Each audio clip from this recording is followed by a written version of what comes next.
not sure what happened. I recorded a whole video, but my audio was not there for some reason. So get the lighting down here. Lighting down here is actually pretty nice.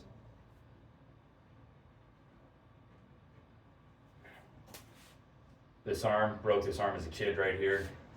So this arm, altogether, the development of it's a lot bigger. So my left arm, compared to my right arm, you can see the differences. Yeah. But making this video, it's pretty much about diet dogma in general, and it's also going over the sugar diet as well. There was a YouTuber who made a video talking about how he had just posted a video. I don't even know what it was, but it had to do with the sugar diet, and it got removed or banned actually because it was like a harmful video, or that it's like this video promotes harmful dieting or something along those lines, which was actually pretty shocking to see, because across YouTube there is so many outlandish dieting videos, right? Like if you're just looking at carnivore, it's like, well, all I eat is bacon and eggs every day. Like you would think that person's crazy. Or all I eat is ribeye steaks every day. You would think that's crazy. The person should still be able to post that video and talk about that video and how they've had results, positive results with the carnivore diet. But I've never seen a carnivore diet get removed. Maybe it's happened in the past. I've never seen it get removed. I've never seen any vegan diet video get removed, or any other, diet tool promoting video, especially fasting. Because fasting, I would say, is probably one of the more dangerous ones if you let it go too long, because it can warp your mind and you can get into a cycle that you don't want to get into with fasting. But I just found it was odd. And when I think about it, I think it's because communities who treat these diets, like carnivore, veganism doesn't really have a battle here, but they can argue with it, maybe some way or the other. But carnivore, and this is kind of Cole Robinson's fault for making all the funny sugar diet videos going against carnivores and calling them out, but I think members of that community, diet culture, religion at this point, diet religion, because that's how a lot of the people treat carnivore, are going after the sugar diet videos and just trolling and just reporting them and getting them banned. And then that might set in motion an algorithm that sees these sugar diet videos and they're like, okay, this one got reported and this one got reported a bunch, so they're just gonna start tagging them, and then they get flagged and they get banned, right? Which to me is just silly, because again, we know YouTube, regardless of what they say, is going to use robots and use AI to ban stuff, right? They're not gonna have a person looking at it day in and day out. Once it happens to a point where enough stuff gets, you get flagged, your video gets taken down, and then you submit like a request to have it reviewed. Once that happens enough, they'll start having actual people look at it and go, okay, these are bogus claims, this is bogus, this, that, or the other. Hopefully that happens. Because I think any diet, regardless of what it is, whether it's a sugar diet, a carnivore diet, vegan diet, vegetarian, even though vegetarian doesn't really have a space on YouTube per se, because they're kind of just like gray. They don't really fight a side, right? Because if you're vegetarian, it's almost like, you're not vegetarian, you're vegan, and they get messed in with that. But whatever diet you are, you should be able to talk about it, and you should be able to look at another person's diet, whether they're carnivore, whether they're vegan, whatever, and say, this worked for them. The only place I can take in this argument is offering them advice, saying, well, if you wanted to reach a different weight loss goal, maybe try using carnivore, and you might be able to, lose that extra bit of fat that you've been stuck on for so long, or your goal that you've been trying to hit for so long. Or maybe take up the sugar diet and try to hit that goal that you've been trying to work for so long, and with carnivore you got stuck, so you're going to switch to the sugar diet. Okay? Don't get confused in thinking that the diets are magical in themselves. All these diets is they allow people to adhere to a caloric deficit for an extended period of time to reach a desired weight loss goal.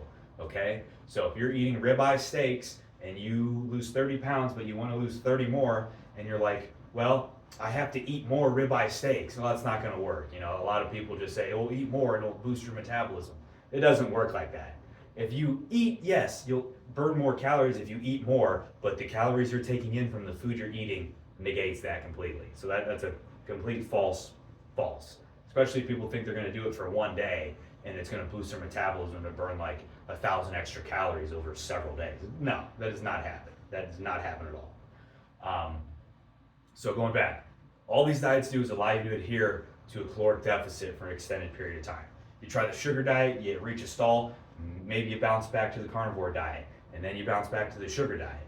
They are just tools to help you reach a desired weight loss or a desired fat loss goal or a muscle gain goal if you want to get there in the future, okay?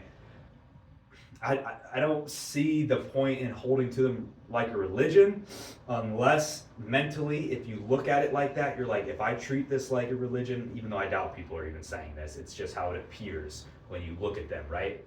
If they're taking it that seriously, they're going to stay strict and they're going to stay disciplined to their diet. So they're like, I'm going to go against these guys. I can't stay strict eating carbs. I can't do it. That diet's wrong. That diet's awful. Carnivore's for me. All right? I don't think that's the right approach. But if that's what it takes for you to reach your goal, go do it. 100% do it. But don't hate somebody else for trying the sugar diet, right? Don't, go against somebody else for doing a diet that's different from what you do. It's almost like, oh, they left the religion. It's like Scientology. Honestly, it seems like that. It's like, we left the religion. We can't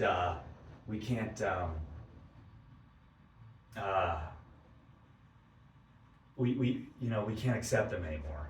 They left the carnivore diet. We can't accept them back. Which it's no, right? All of those places, all religions, regardless of what they are, if you like it, that's fine. If you're happy and successful in any religion, stay with it. That's another thing. Who are you to say that someone can't do something, right? Everyone's just heard stories about certain places and certain things, communities, they sort of exile people if they leave or whatever. I don't think that's right in any regard. If you choose a diet and it works for you, great. If it works for somebody else or it doesn't, that's up to them to find out what works for them. All we should be doing in this diet community is having sort of like a collection of people's anecdotal experiences with a diet, so we have some sort of frame to reference from of how well a diet worked, right? With carnivore, we have all these people who said it worked, and there is a bunch of people who didn't have success with it. But it's pretty much the largest experiment we could possibly do with dieting. So we have carnivore, we have sugar diet, we have veganism, right? Use it as a tool to reach what you want. And I think the biggest thing for most people is they're just gonna get bored of one diet, right? You're gonna get bored. That's kind of what happened with me. I was like, I'm eating crap all day. It really was just processed food. It was good. I liked it. I looked forward to it. But I would add something in every once in a while. I'd add it in, and I just got tired. I got bored. So I was like, why don't I try like the carnivore diet and see where that goes? Why don't I try this other diet and see where that goes? I think for the common person out here, the reason you flip-flop on diets, besides stalling, is going to be you're bored, right? Because eating's a big part of life, and you're going to get bored, and you're going to be like, well, I'm going to go do this other diet now. Wish me luck. Good. You should wish that person luck, pat them on the back, and hopefully they get to their goal. If they don't, say, hey man, we're waiting for you. You can come right back. It's just.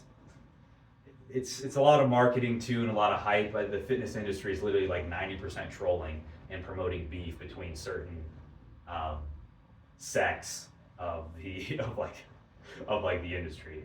I mean, if you look at like Greg Doucette, every day it's drama, and Greg's not stupid.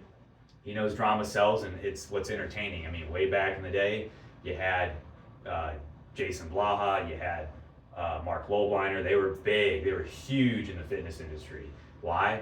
Mainly because of drama, and it was funny and it was entertaining, right? Because when it all breaks down to it, lifting is so simple. You train hard. If you want to keep it as simple as you can, you train hard to failure. You don't do too many sets. You make sure you're recovered by your next set to either maintain or increase in strength. You eat in a caloric surplus very slightly to gain muscle, and you eat in a caloric deficit to lose body fat. And then you choose whatever diet helps you get there. It's not like that complicated. right? All these videos where people are like, this theory, this mechanism, this, that, and the other. They throw out all these high percentages when the basis of lifting, the basis of fitness, the basis of dieting has been established for many, many years, right? And it's all mucked in this confusion of everything that all these people post out here to confuse people. It's been established for years. You want to lose weight, caloric deficit. You want to gain weight, caloric surplus. You want to maintain muscle, train hard while you're doing both. You want to make your fat loss faster, increase your energy expenditure by doing cardio. But don't, overdo it to where your deficit is as equal to what you're expending in your cardio. It just gets too much nuance and more complicated, but when you want to go into it, but when you take it that complicated route, it's so small, right? Like the increase is so small. And then you got the drug component. You got all this other crap. People just want to lose weight. They don't want to be confused, right? That's why if you tell them to do this and it works, they'll do it, right? There's no reason to hate someone for doing a diet if it works for them or doing it the other way if it works for them, right? We need to get out of this diet dogma sphere, and what it should be is a challenge between people, right? It should be, all right, you're going to do the carnivore diet, I'm going to do the sugar diet. Or, take someone of equal class, someone who's 190 versus somebody who's 190, and they want to reach 170 or 160, and they set a date. 2 months, 3 months from now, I want to hit that. It's like, all right, bro, you're going to do carnivore, I'm going to do the sugar diet. May the best person win, and go from there, right? That is still be super hard because people are going to cheat, people are going to do it, blah, blah, blah. This has been like an entire rambling session because that's pretty much what the fitness industry is, just a bunch of people rambling about stuff. But that's what it should be. It shouldn't be this hatred and dogma. It should be, we're going to use the tools we can to reach our personal goals, right? And we're going to support people who want to do that, and we're going to help people get there the best way possible and make sure they're doing it correctly and not harming themselves, okay? That's all we want to do in this community. That's all I have to say on that. Hope that guy gets his video back, and I hope everybody makes more progress with their goals.